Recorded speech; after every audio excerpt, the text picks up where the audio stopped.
Pozdravljeni.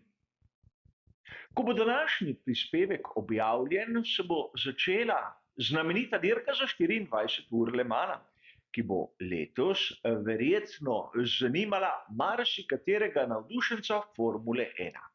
Poglejmo si skupaj zakaj.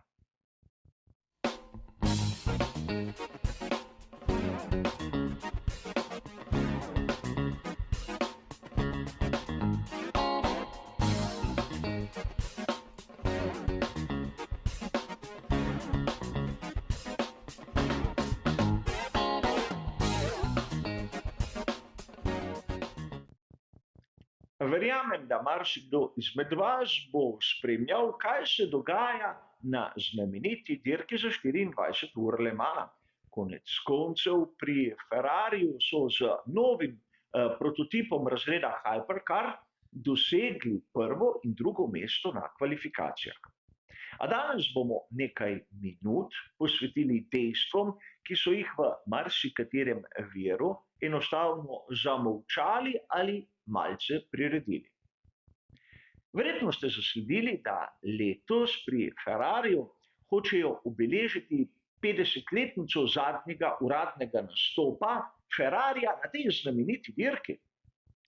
In če pogledamo štartni razpored, bomo kaj hitro ugotovili, da res leta 1973 smo tu videli, da so prototipi bili vpisani pod imenom SPA Ferrari Sefak.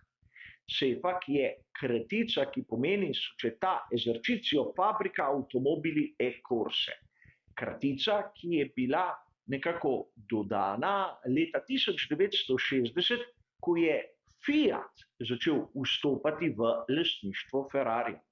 In vztrajala je v uradnem imenu Ferrarija do leta 1989. Torej, leta 1973 je tu bila prisotna skuderija Ferrari. In seveda, poleg tega smo lahko videli tudi oba uradna voznika svetovnega prvenstva Formule 1, da sta bila prisotna. Tako Jackie X kot Arturo Merzario. In Arturo Merzario je tisti junaški voznik, ki je pomagal rešiti gorečega Nikija Laudo iz njegovega Ferrarija 312 T2 le 3 leta kasneje. In seveda to je zgodovina. Kaj pa letos? Je skuderija Ferrari prisotna uradno na štartnem razporedu? Ja in ne.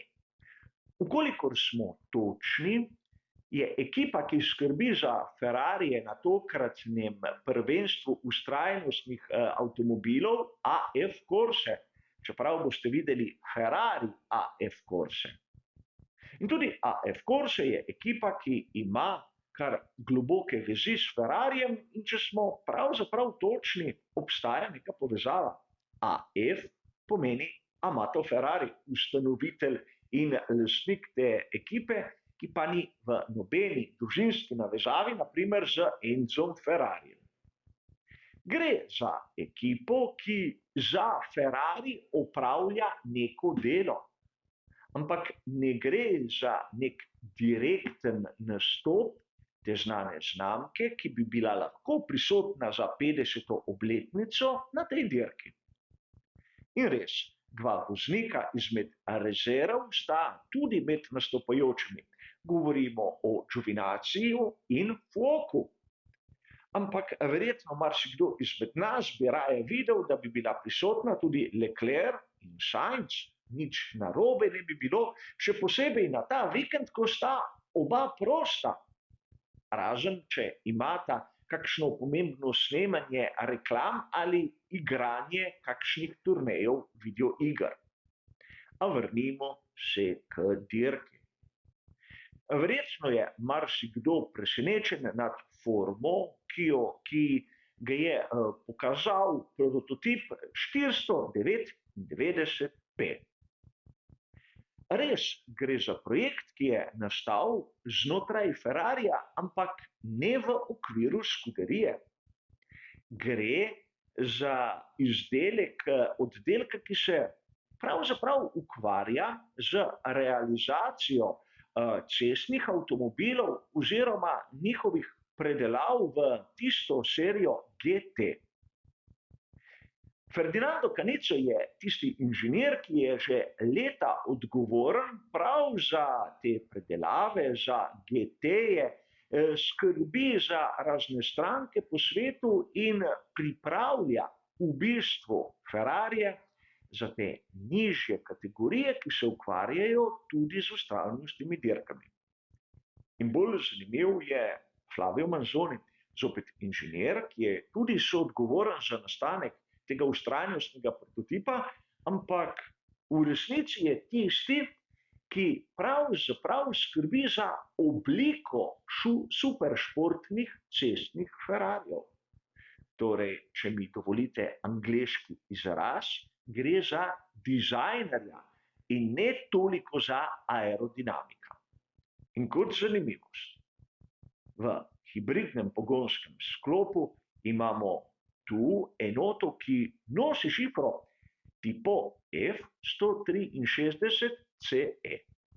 Torej, pravzaprav enaka enota, ki je prisotna v superšportnikih 296 GTB oziroma GTS. Zadevo, ki jo je oblikoval že prej omenjeni Flavio Manzoni.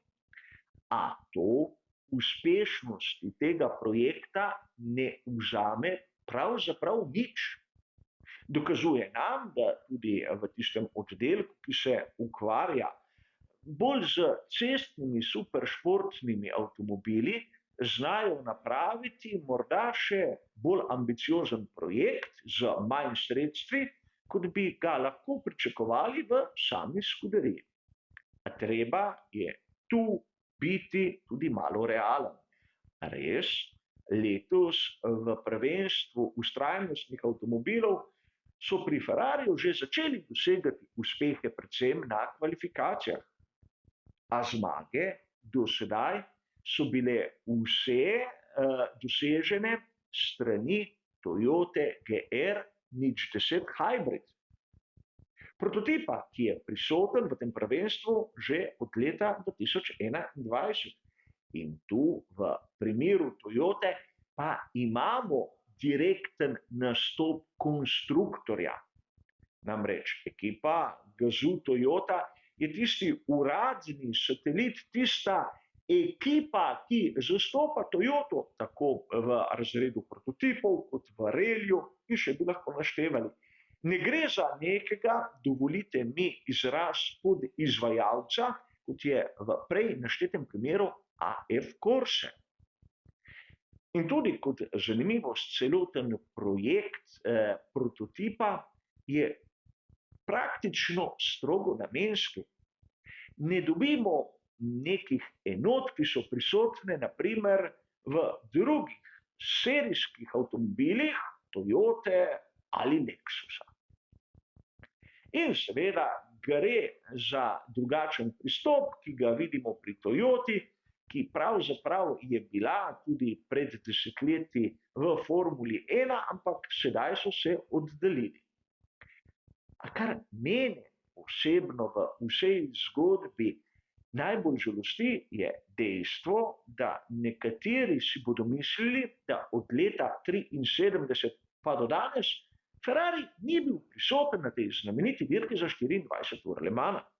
Seveda je bil, tudi zmagovali so v posameznih razredih, ampak zmeraj pri zasebnikih oziroma tudi v tistih nižjih kategorijah. A sam bi vas rad spomnil, da naprimer leta 1998 je ekipa Doyle Risi zmagala razred LMP1 z znamenitim Ferrarijem 333 SP, ki je bil izjemno blizu prototipu za vztrajnostne dirke in po mojem mnenju v tistem času eden izmed najboljših izdelkov same Scuderije. A tu se moramo sedaj ustaviti in malce razmisliti, kaj so hoteli pri Ferrariju doseči. Res obeležiti 50. obletnico zadnjega nastopa, ampak kot ste verjetno tudi sami ugotovili, bi bilo bolje z nekim direktnim nastopom, ne tako zavitim v lep papir, ampak brez prave vsebine. Po drugi strani, če bo na sami dirki za 24 ur Le Mana ušla zmaga, bo zmeraj lahko tudi priročen izgovor, saj v resnici nas tudi ni bilo tam. Na konec koncev, ker gre za tako pomembno obletnico, bi lahko tvegali. A da ne bo pomote, sam jim zmago privoščim.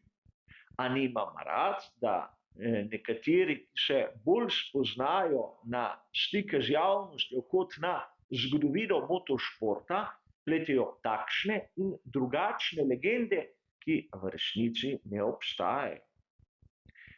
Zato verjamem, da marsikdo, ki ima rad predvsem skuderijo Ferrari, bo spremljal, če ne drugega, rezultate te znamenite dirke.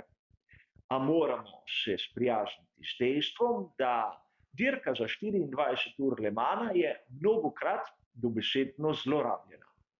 Še s strani ekipe McLaren, ki je praznovala svojo trojno krono motošporta, kar je ena, po mojem videnju, izmed največjih nebuloz, katere smo lahko prebirali v zadnjem času v raznih člankih, ki se ukvarjajo s Formulo 1.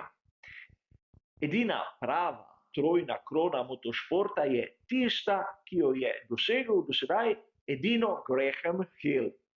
In še to je čista izmišljotina novinarjev, ki so si izmislili neko zgodbo. Ne obstaja ne kot nek pokal, neka krona, ne kot neka lestvica. Gre le za izbor 3 znamenitih dirk in edini, ki jih je zmagal vse 3, do sedaj je bil ta znameniti šampion. A to, da se zadeve lahko prenašajo na konstruktorje, da se lahko menjajo dirke, da se lahko namesto tega upoštevajo prvenstva, to je vse prevelik fantazijski preskok, da bi ga sam lahko jemal resno. A dirka za 24 ur Le Mana se je sedaj verjetno že začela.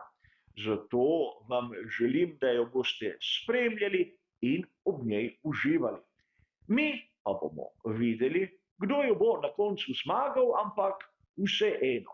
Upam, da ste videli, da vselej ni tako, kot nam nekateri hočejo prikazati. Hvala za vašo pozornost in nasvidenje.